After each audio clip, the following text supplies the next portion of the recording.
Yes, several questions. First, just during the briefing, we received a statement from the Office of Prime Minister of Israel saying, following the security consultations, Prime Minister Netanyahu instructed the military to immediately carry out powerful strikes in the Gaza Strip.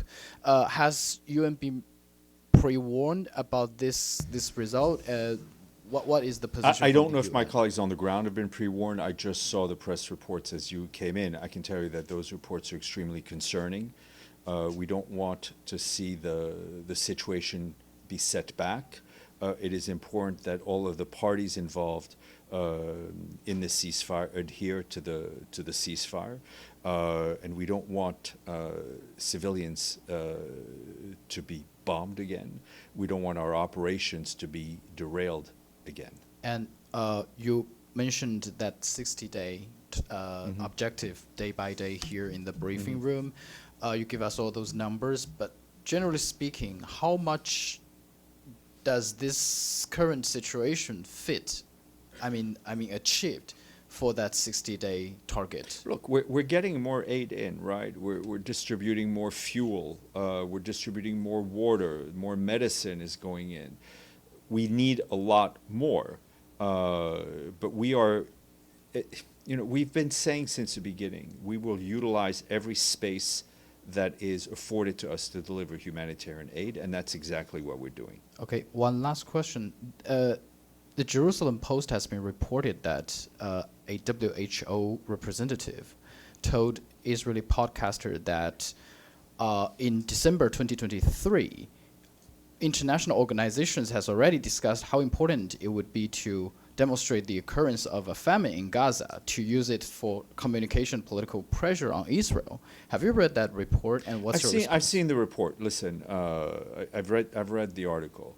I think the word famine was explicitly used by us here at the podium, following a very thorough IPC reports. Dezhi. Yesterday you mentioned the temporary closure of the 42nd Street gate entrance, and this is what happened today on the 45th. You have all bunch of diplomats waiting to get in there through just one open door.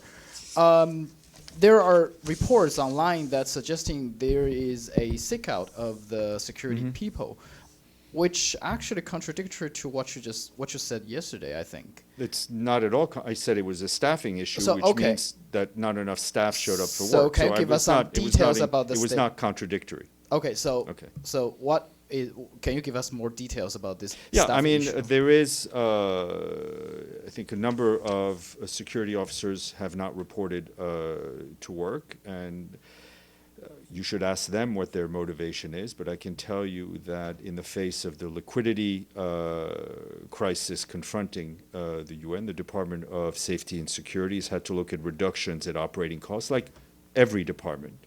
Right, as the majority of costs are personnel related, the proposed reductions aim to reduce the overtime cost incurred by the organization. The Department of Safety and Security is very much focused on the fact that while posts may be eliminated because they're vacant or through attrition, that no one will lose their job, and that the leadership of that department is very much focused on that.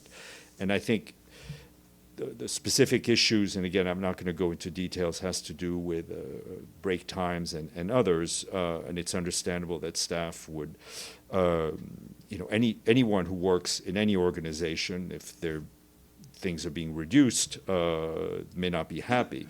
But we are facing unprecedented financial hardship, and lowering break times in order to avoid job loss is a necessary measure. But what I can also tell you is that the building is very much secure at this point. But do you have an expectation when will the service we hope people will come back to work as quickly as possible. Okay. On that note, I will leave you in the hands of the next briefers and enjoy what remains of the day.